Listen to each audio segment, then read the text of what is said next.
Pada masa penjajahan kolonial Belanda di Indonesia, timbul kekuatan mengatasnamakan nasionalisme. Semua elemen bangsa bersatu demi mewujudkan kemerdekaan Indonesia dari tangan penjajah. Elemen-elemen terbesar yang bersatu tersebut mengatasnamakan nasionalis, Islam, dan komunis. Pada masa pemerintahan Soekarno, ketiga elemen tersebut dirangkul dalam Nasakong. Tiga kekuatan ini pula setelah Indonesia merdeka, ikut meramaikan konstelasi perpolitikan Indonesia. Hal ini terlihat jelas ketika mau kemana bangsa ini diarahkan. Apakah negara ini berdasarkan pada demokrasi, nasionalis, Islam atau komunis? Setelah melalui sidang-sidang yang panjang, akhirnya disepakati bahwa negara ini didasarkan demokrasi, nasionalis. Ketika sistem pemerintahan sedang berlangsung, salah satu elemen tersebut menjadi lawan bagi elemen lainnya. Itulah PKI. Mengatasnamakan untuk kepentingan rakyat buruh, tani dan golongan tertindas, tetapi dalam kenyataannya tidaklah demikian. Karena dalam praktek politiknya, mereka melakukan intimidasi, pencekalan dan bahkan tindakan anarkis ke arah pemberontakan. Malah kalau dilihat lebih dalam lagi, PKI lah yang merugikan rakyat ini. Hatta telah mengingatkan Soekarno tentang bahaya komunis, tetapi Soekarno beranggapan bahwa komunis di Indonesia berbeda dengan komunis di Rusia. Menurut Hatta komunis itu sama saja, tunduk pada Rusia dan mengikuti keinginannya.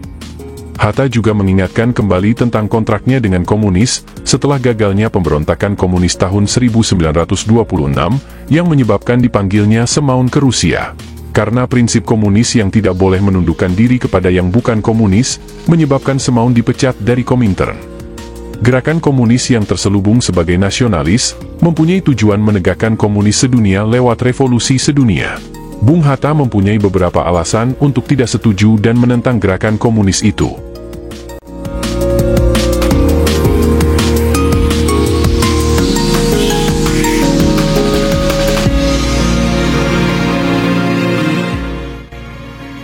Berkembangnya komunis di Indonesia dari masa kolonial hingga Indonesia berbentuk republik, ikut mewarnai corak perpolitikan di Indonesia.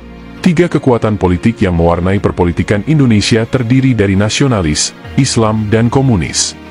Tetapi pada akhirnya, kekuatan komunislah yang mencoba menghegemoni dua kekuatan besar lainnya, untuk mengganti ideologi negara dan dasar-dasar negara yang telah dibangun dengan susah payah di atas kepentingan pribadi dan golongan, dengan cara-cara yang tidak lazim.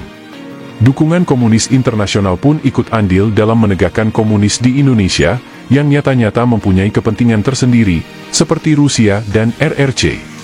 Hal ini tidak lain supaya dalam berpolitik Indonesia selalu berkiblat kepada Moskow, komunis. Hal ini telah bertentangan dengan arah politik luar negeri Indonesia yang bebas aktif, dan nyata-nyata tidak memihak kepada blok-blok tertentu, seperti yang tertuang dalam GBHN, garis-garis besar haluan negara. Dalam hal politik luar negeri bebas aktif, Bung Hatta telah menyinggung bahwa pendirian yang harus kita ambil ialah supaya kita jangan menjadi objek dalam pertarungan politik internasional, melainkan kita harus menjadi subjek yang berhak menentukan sikap kita sendiri. Seperti yang kita ketahui, bahwa kekuatan dunia dihegemoni oleh dua kekuatan besar, yaitu kapitalis dan sosialis, komunis.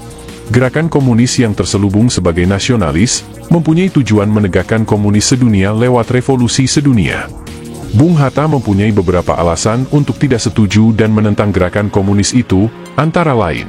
Pertama, komunisme di Indonesia tidak akan membawa kebebasan, melainkan memperkuat genggaman negara kapitalis yang tidak menghendaki Indonesia jatuh ke tangan komunis. Kedua, gerakan komunis mengarah revolusi sedunia, dan tidak segan-segan untuk menggunakan kekerasan. Ketiga, komunis menentang kapitalis dengan melancarkan revolusi, sedangkan Bung Hatta lebih suka menempuh jalan damai dengan melakukan gerakan kooperasi.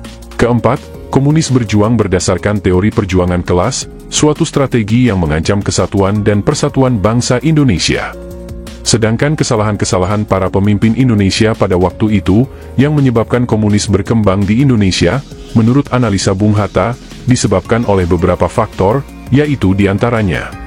Pertama, tidak adanya ketentuan hukum yang sah sebagai keputusan pengadilan terhadap pemberontakan Madiun tahun 1948, baik terhadap para pemimpin dan pelakunya, maupun terhadap organisasi yang mendukungnya.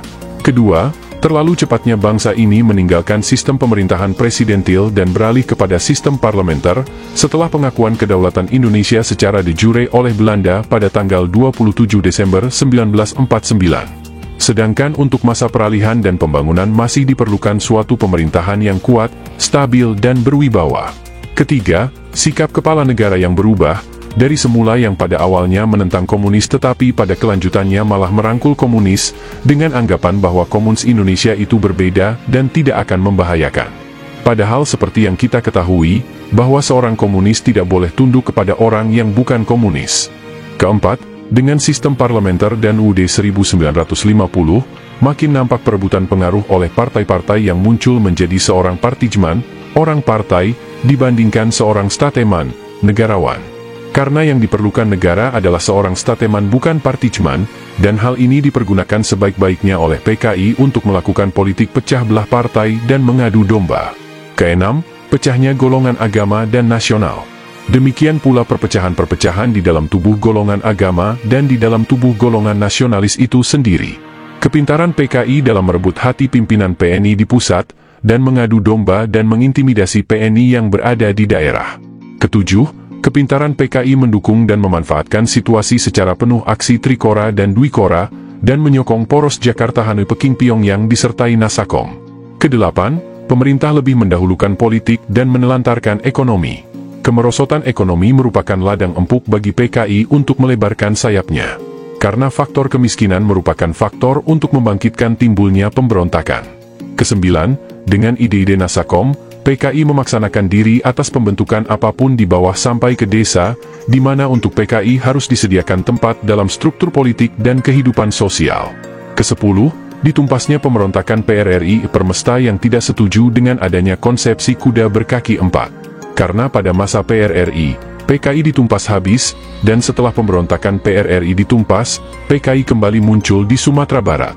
Kesebelas, terlalu lambannya keputusan yang diambil pada waktu sidang konstituante mengenai dasar negara. Golongan Islam memperjuangkan negara Islam, tetapi golongan ini kalah suara, hanya mendapat 48% tidak mengaku kalah dan menerima Pancasila, yang pada akhirnya PKI lah yang muncul menjadi pembela Pancasila. PKI yang notabene ateis bisa-bisanya membela Pancasila, yang sila-silanya dilandaskan atas ketuhanan yang Maha Esa. Untuk mencegah timbulnya gerakan PKI kembali ataupun pemberontakan di bumi pertiwi ini, menurut Hatta, ada beberapa faktor yang harus diperhatikan. Pertama, kebebasan mengatakan mengeluarkan pendapat dan sanggahan.